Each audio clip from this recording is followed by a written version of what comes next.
When you were starting Wine Library, Yes. you were kind of paving your own way, obviously, for a while before you knew it'd even be successful. Well, I was in a unique situation because my dad had a liquor store, and the reason I always tell kids to be patient was I spent 22 to 34 working 6 days a week, Monday through Saturday, 12 hours a day, built a business from 3 to 60 million, and then left owning none of it, and started my own life at 34. So you can imagine when a 26-year-old is worried about shit that I struggle with being overly empathetic. So with Wine Library, my mission was to actually give back to my parents for what they did for me by having me in the first place and then raising me. Did you know that what you were doing was gonna work out? Yes, because I'd already been good at baseball cards and lemonade, and I knew I was good at selling. Right, yeah. Okay, But here's an important part of the way you're asking the question. I thought, there is no I thought, where I'm very fascinated, how old are you? 19. This is my big fascination. I wish you knew that you could do nothing right, literally make every wrong decision for the next 19 years of your life, live a entire another life, and still be young as fuck to go and win. Like, debating with your own fucking head about what's right versus actually doing shit is the biggest reason that people fail. There's 80-year-olds that are sitting here that are still debating. It's one big game of insecurity, bro. When am I wrong? When you're dead. Fair enough. Like, that's the beauty of the game. You don't get to be wrong until the end. You could spend the next 40 years of your life being super wrong, and then at 59, figure it out and have a 10-year run that made you right. Life is sports. Just because you're losing at halftime doesn't mean it's over. Like, I'm just so confused. You know how many 50, 60-year-olds are here thinking they're wrapping it up when they're gonna live another 40 fucking years? The fuck are you wrapping up? I don't even get started. How many people under 30? Fuck you. You haven't even fucking gotten to the game yet. You understand? Yeah. The fuck are you thinking about at 19? Go do shit. Worrying about if you're wrong? For who? What are you fucking worried about if you're wrong? Your dad's fucking awesome. He's recording the whole fucking thing. It's not my dad. Whatever, some weird... Look how awesome life is. Some weird bald dude is fucking recording the whole thing. You understand? Yeah. I want to know why the fuck you're worried about being wrong. For who?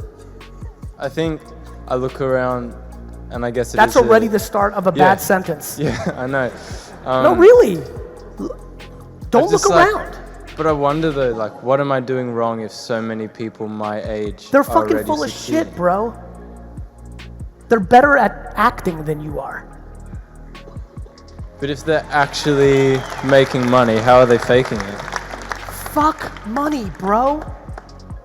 You think your buddy that you went to high school with that's flashing diamonds on Instagram's so fucking lucky? Get FOMO out of your system. Their life has nothing to do with you. Cool. The fuck does your buddy's life have to do with you? Nothing. Nothing. You understand? Yeah. Do you know that when I was 26 years old, I was ringing up my friends' bottles of champagne at the liquor store, then putting it into a box and carrying it to their car and putting it into their car for the party they were going in at night? In that scene, all of you would have thought one person was winning and one person was losing. You would have been fucking wrong. I was 26. You're 19. Stop worrying about your buddies. Stop fucking scrolling through a feed and wishing you were something you're not. Start focusing on what you actually are. Right, because they're like, well, I have to have fun. Yeah, but Gary, I want to live my life. I'm like, cool, but you're also complaining for, like, you know, this is one thing. You can do both. You can't complain that you can't do your dream. No. Dreams require sacrifices. Dreams require sacrifices. People don't want to sacrifice because they're so used to mommy or daddy or the system or the government or something else taking care of both? It's not how it works. You don't get to the 1% land. You don't get to that unbelievable place of happiness. You don't get to live your dream. You're not entitled to your dream. You have to fucking bleed for your fucking dream. You're not entitled to your dream. You're not entitled. Nobody's entitled to be an amazing dancer. Nobody that tours the world and gets to dance and open for Beyonce and make $580 a year and fucking live it and go to fucking, Monaco on the fucking weekends. Like, it's not how it works. Everybody starts at zero. Some people start at different places, but anybody who does it for themselves has to sacrifice. Like, yes, like, move. Like, my city's expensive, move. Like, my car payments are high, sell your car and buy a piece of shit car, take the bus. This is dreams we're talking about. We're talking about dreams. We're talking about, like, I wanna be a professional gamer. We're talking about, I wanna get paid $200,000 to give a speech. We're talking about shit that isn't normal. And everyone just wants to be in, like, I want that. Yeah, I wanna be like you, Gary. I'm like, cool, like, sacrifice 30 years. You know what's interesting is FOMO, self-esteem, lack of self-esteem. Of course FOMO is lack of self-esteem. You want what somebody else has without understanding what it took for them to get there, or you get angry. You get angry at, like, oh, that kid's at Coachella because his mommy and daddy are paying for it, and you get resentful. But what you don't understand is that kid is also super insecure and knows that no matter what they accomplish in life, they're gonna be judged for it. You should be happy that your parents can't send you to Coachella, and if you wanna go to Coachella, go to fucking thrift stores and flip shit and sell on eBay and fucking have a side hustle while you're at school or while you have a job. Like, it's one big framework, D-Rock, of, like, of self-esteem, lack of self-esteem / insecurity, entitlement or accountability. It's these huge things. Like, some reason, DNA, parenting, circumstance, I'm on the extreme end of everything's my fault. Nobody owes me shit. I shouldn't get anything unless I bleed for it. And you think that was your dad? I think that was my mom and my dad. Both. I don't complain because they came from a place where fucking you go to jail for being Jewish in Russia. You know, so how am I gonna complain about not having Nintendo when my parents' toilets were outside? But some people grow up with those hardships and they get sad. They're like, they feel like somebody owes them something. Like, I'm from the hood, like, the world owes me something. Yes, in theory, but, like, in theory, doesn't play out in life. I feel like a lot of the conversations come from their parents too. Because, of course. like, your older sister says the world sucks and you're owed something. Your parents are 100%. Like, that's why I never stereotype, because it's family by family. And I just want to know how to get the most out of the time that I have. You know, the only thing you can do in that framework is audit the free time you actually have, right? And more importantly, well, how many hours are you putting into it on a normal day or weekend? I try to do like 2 hours per weekday. Dude, that's a lot. Like, honestly, I wouldn't over cripple yourself. You're learning a ton, it's great. It's, you know, you must be laughing when I'm telling 38-year-olds they're young, you're fucking a fetus, you know, like, so I think that you're in a great spot. Let me give you a really good piece of advice. I genuinely think the number one thing I would tell you is to enjoy the extracurricular activities and the vacation that you have in front of you over the next 8 years, because when shit gets real, it gets real, and there's no going back to dumb down time. Like, I would weirdly enjoy this. You know what I mean? Yeah. Don't stress that you need to build $1 million drop shipping Shopify business. Learn your craft, get good, but also enjoy this part of it as well, because 99.9% of this room would go back to 14. Also, can I take a photo with you? You can?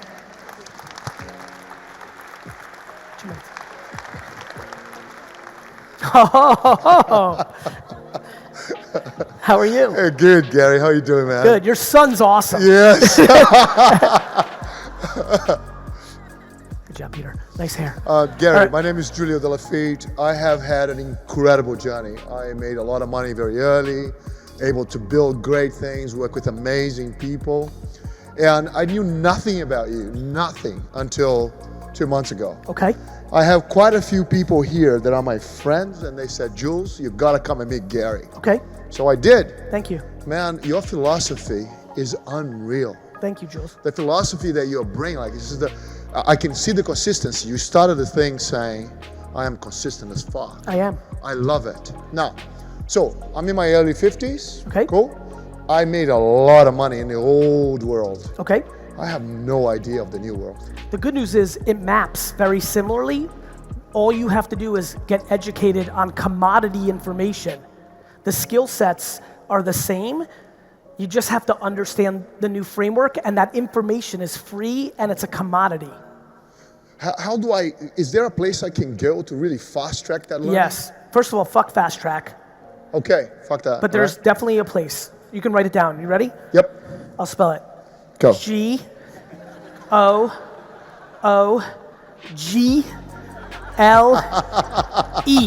I love you, man. It's fucking free. Literally, no matter what right? You've been listening, you're like, literally go home, how do I produce content for LinkedIn? Enter, free. How do I do influencer marketing for my caviar business? Enter, free. How do I do a podcast? How do I make a podcast? How do I upload my podcast to iTunes? Enter, free. Yeah. That's it, man.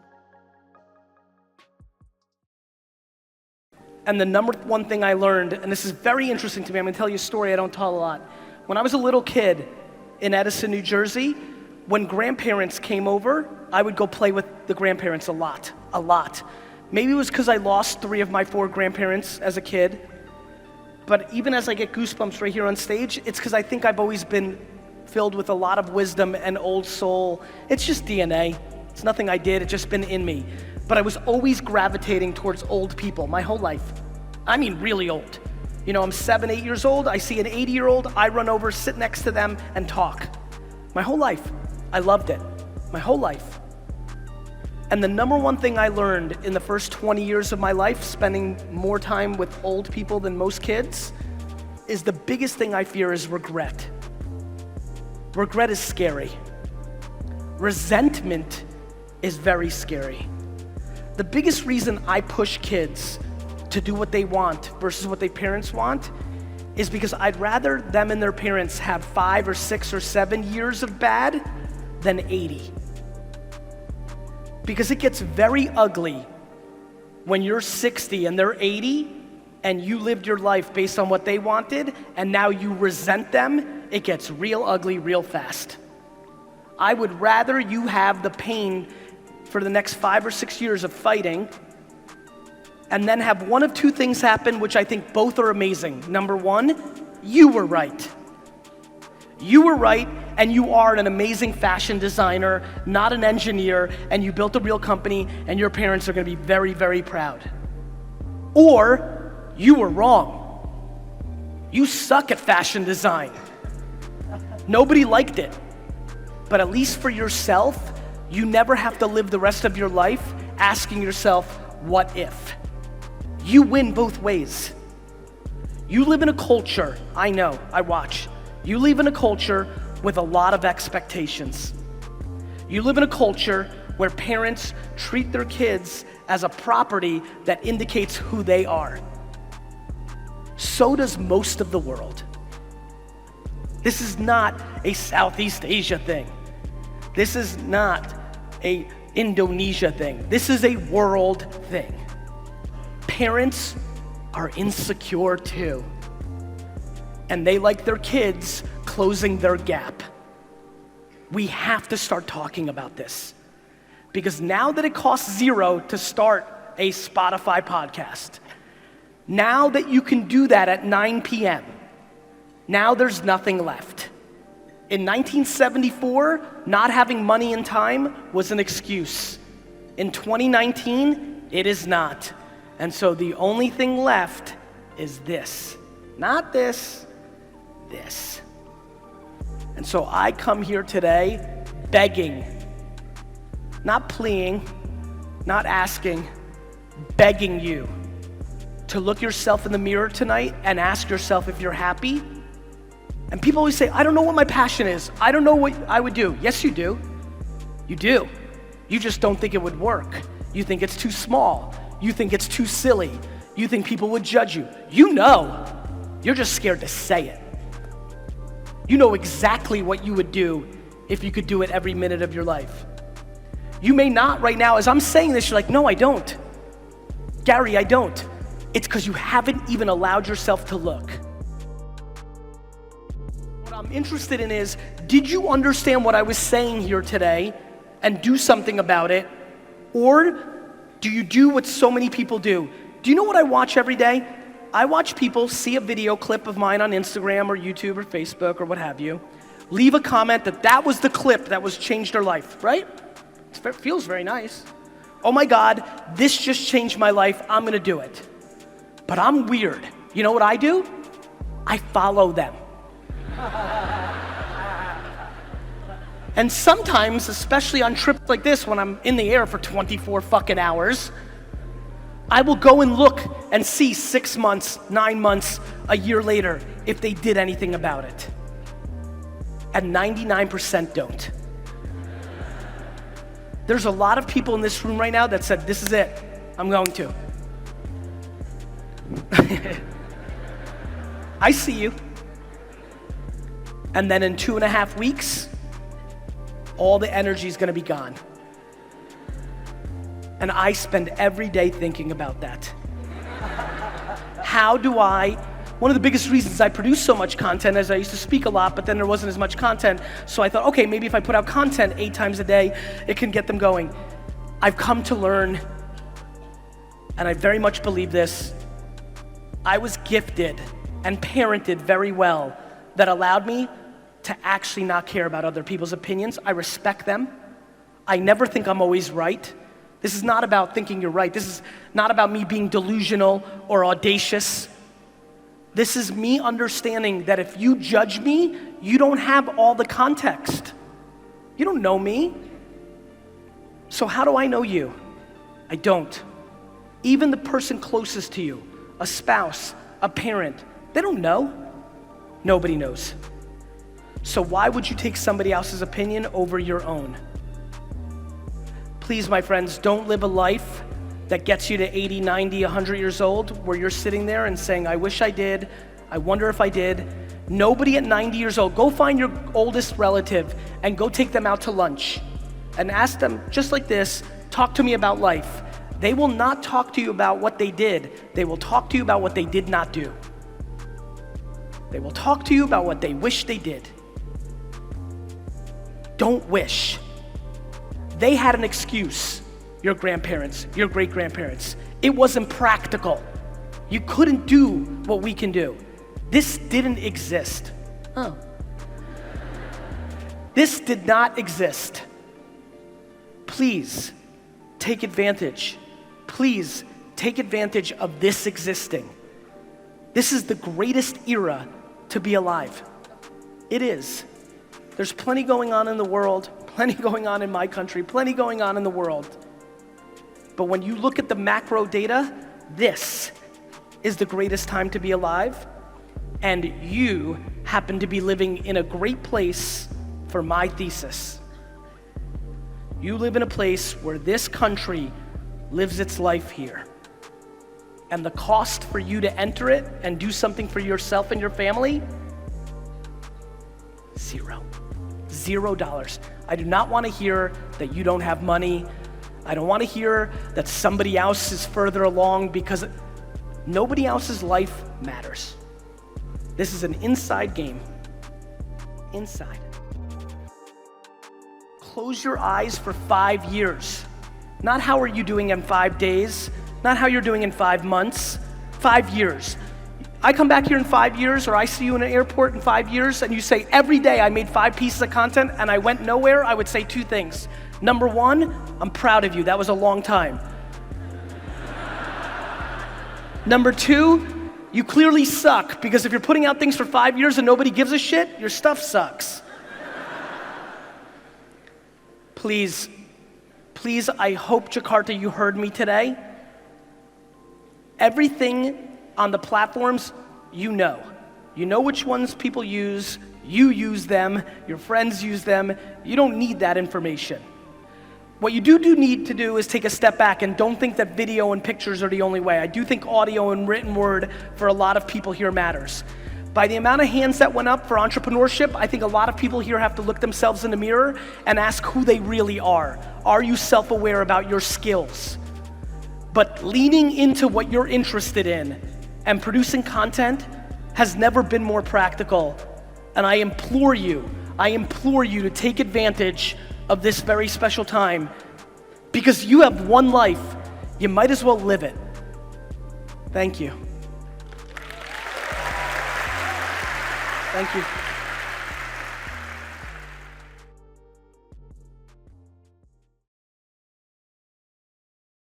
Social is actually a meritocracy or potentially a meritocracy? In a way that we've never seen. And for everyone who's like, nah, Facebook this or TikTok this, good news. You've heard about crypto, which means you might have heard and know what the blockchain is. In all of our lifetimes, there will be a very big social network that sits on the blockchain.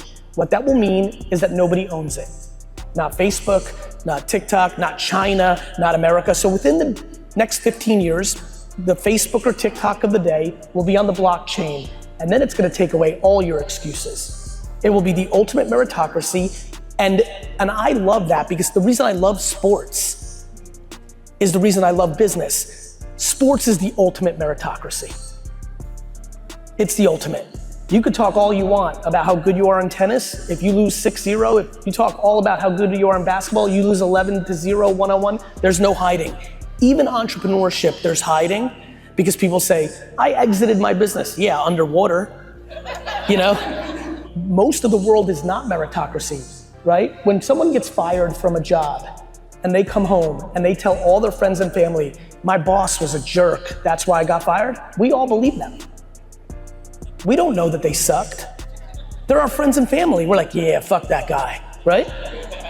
So that's hidden. School's bullshit. That's not a meritocracy. We just all know that. We've all lived now. We understand that straight A's doesn't mean it's gonna be a win, right? Governments are not meritocracies. You've got sports and you've got business. It's one of the biggest reasons I get mad at OG entrepreneurs when they become 70, 80, 90, and they start taking their big money and trying to change laws to make it good for them. I'm like, you talk big game about capitalism, now you're trying to change the game. I wanna be more like Obi-Wan Kenobi and just let Darth Vader kill me, right? Meaning like when I'm not good enough to compete and be better at selling stuff and building stuff, then I deserve to lose, like the jungle, right? The young lion wins, and at some point, unfortunately, this is just the way it is. And that's why I love sports. Muhammad Ali lost his last fight to an average boxer. Kobe, may he rest in peace, who played, he had to retire at some point. It's just the way it is. And that's why I love capitalism when it's pure, it's merit. And social media, especially right now, is very, very merit-based in the scheme of things. People will read the headlines like China's trying to make us think this, or Zucks is pulling the levers there. But when you really know it, and you're really in it, you know that that's a lot of hyperbole and a lot of mainstream media jargon. And what's great about it, back to Yet, is you might not be popping off right now because maybe you should be talking about something else. You might be wanting to talk about accounting, but you love skiing. This is what I really love. I don't think the people in this audience and the world realize making content around the #1 thing you love the most in the world is an absolute viable path to a business. You might wanna talk about real estate because you think there's money there, but where all your money is in your depth of knowledge of the Wu-Tang Clan. I mean it. You know, it's how I came up. I came up first around wine. My first 7 years in public were only about wine content because it's what I knew most and I liked it. And that built me. And then I started talking about the other thing I loved, which is the building of the business of wine. And that expanded me. And so that's the world we live in now. But brand is everything. You know what it means when you're good at selling? It means you're bad at branding. Because when you're good at branding, it comes to you.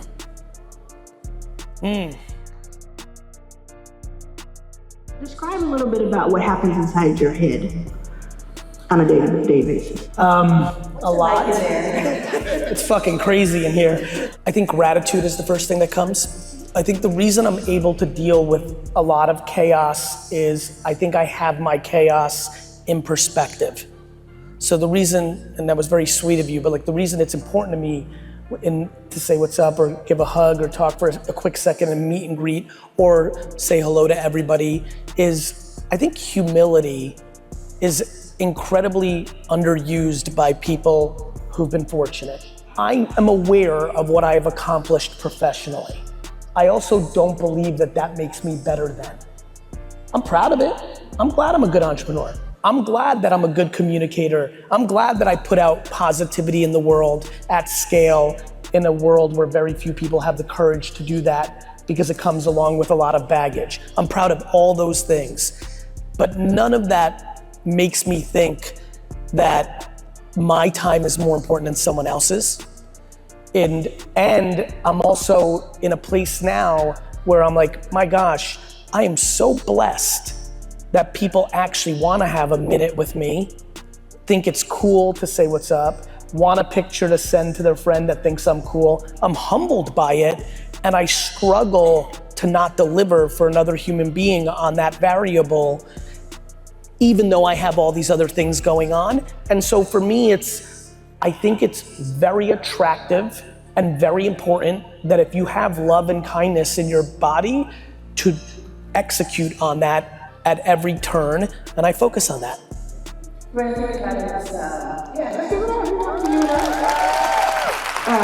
way I think about it, and it doesn't happen all the time because you're human, but my take on it is I've been in a position where I ran up to somebody and they made me feel stupid for doing that.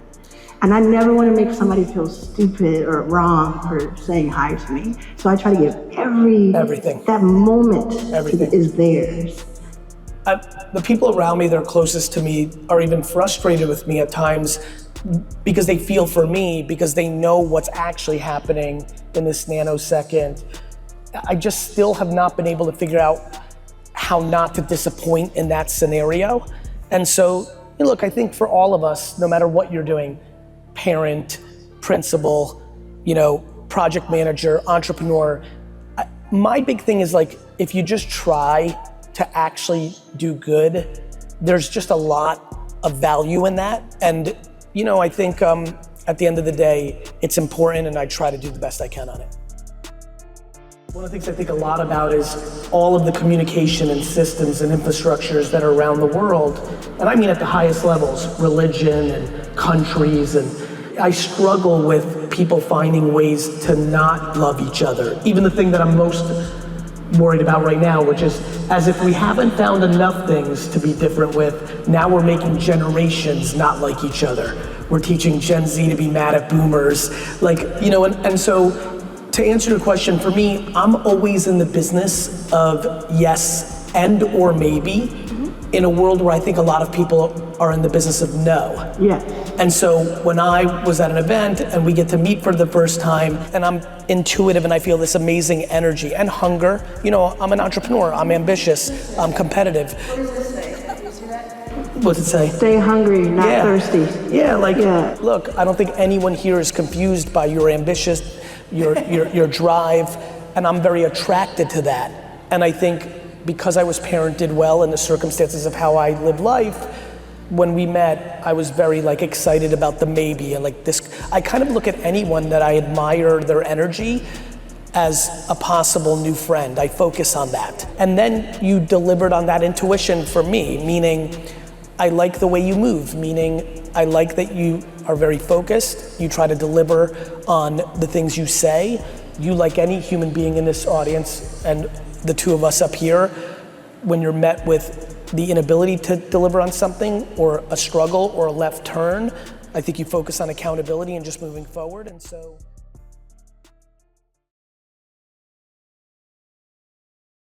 If you can't afford $20, please don't buy it. I don't know if you know what Pirate Bay is, but you can steal shit. And I'm sure my book will be on there the first day it comes out, and you can literally pirate it. You don't even have to buy it. But if you want to buy it, it is garyvee.com/DTA. And I need all of you to buy it for yourselves, because for $28, I have 36 minutes and 34 seconds. I can only go into so much detail. How many people here read jab, jab, jab, right hook when I wrote it? This is the follow-up to it, but it's 10 years later. So don't stare. No, it's not yours. Oh my God, you have it, bro? I need it back, by the way. I need it for some videos. Get up here, I gotta hug you. You literally brought jab, jab, jab, right hook. No, I already hugged you. Dude. I brought it. Bro, get up here. It's like I fucking planted you. I'm like in love with this. Both was so huge. I wrote this 10 years ago, and it was just in 10 years, which is insane. And in detail, thank you. Just a quick hug. And nice hair. your buck is not even not. Of course it wasn't out yet. Bro, your hair is epic, by the way.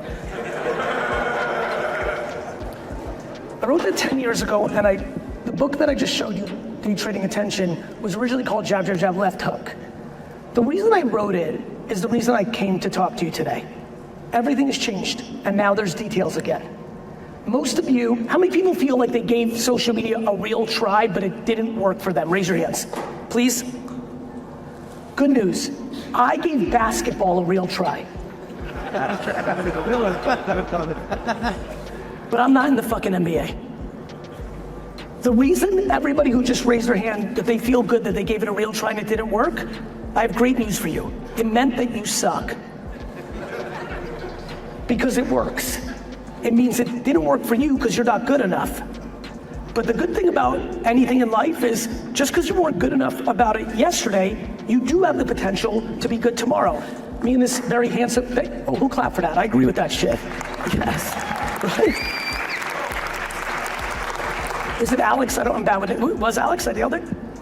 I was with this good looking dude here in the middle of the thing. I was talking to him and he was listening to me when I was telling him what to do. He's doing well. I'm doing well. Every day, people on my team, I have a 2,000 person global advertising agency called VaynerMedia, right? There are unlimited people in my company. There's in Singapore, in Australia, in Amsterdam, who come up with an idea or a tactic that's better than what I do. It's an everyday thing. This is the hardest game in the world, but the most lucrative.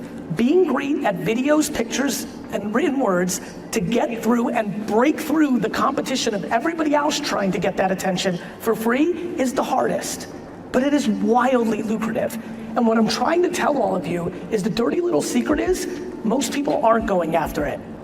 Yes, we're competing against the world, but we're not. Of the 8 billion people on Earth, there are only hundreds of thousands that are taking it as serious as I am.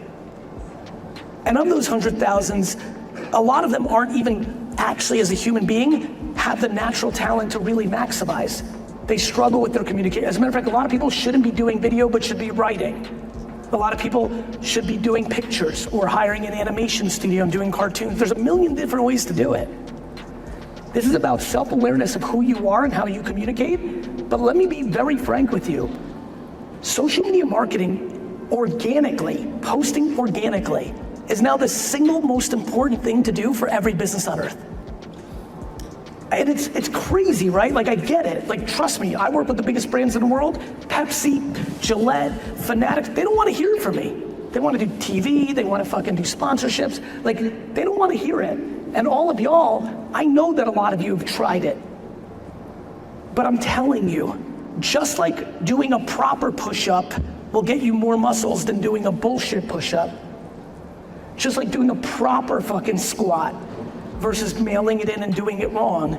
This is like exercise. There's a way to properly do it and you'll get the results. And then there's the bullshit way to do it. And unfortunately, in social media marketing, there's no fucking Ozempic. There's no fucking shortcut.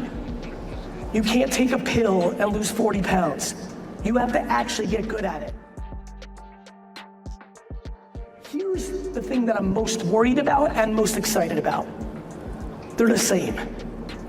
What I'm gonna tell you right now is uncomfortably true. What I'm saying to you right now is not a secret. People are starting to figure this out. This industry knows each other. It's a small industry. How many people here were successful in this industry 10 years ago? Raise your hands. I'm gonna ask them a question. If you feel like you were a success in this industry 7 years ago or later, raise your hands. Just raise it. A lot of you who just raised your hands know that there's a lot of kids that have only been doing this for 24 months starting to make some noise. How the fuck do you think they're doing that? Attention is the only asset. And a lot of you mail in social media because you know you're not good at it, and you come up with bullshit excuses of why you do it. I don't want to fuck with TikTok, it's China.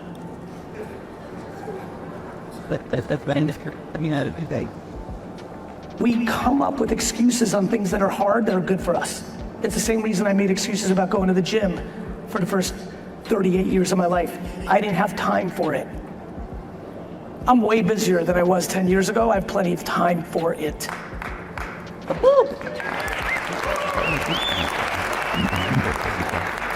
You have lots of things to worry about in business and a lot going on. I'm telling you from the bottom of my heart, making organic social media, day in and day out, posting a video and picture, 6, 7, 12, 15 pieces of content a day. A day. Now, how do you get there? How do you get to 15 a day?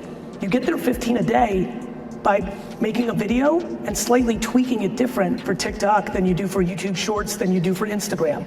Kind of the same video, but maybe different first second. If you're talking to TikTok and you're recruiting sellers and you're going after young bros, you might have a slightly different message than if you're going after LinkedIn and going with professionals that might have rich homes in rich areas. You think about this, you live life, you're not the same version of yourself in every room you're in. There's a version of you that's in a business meeting that's serious, that's very different than when you go to Las Vegas with your boys for the weekend. You're still you, but you're contextual to the room that you're in. That's how these platforms work out. LinkedIn, YouTube Shorts, TikTok, Instagram, Facebook, Twitter, Snapchat.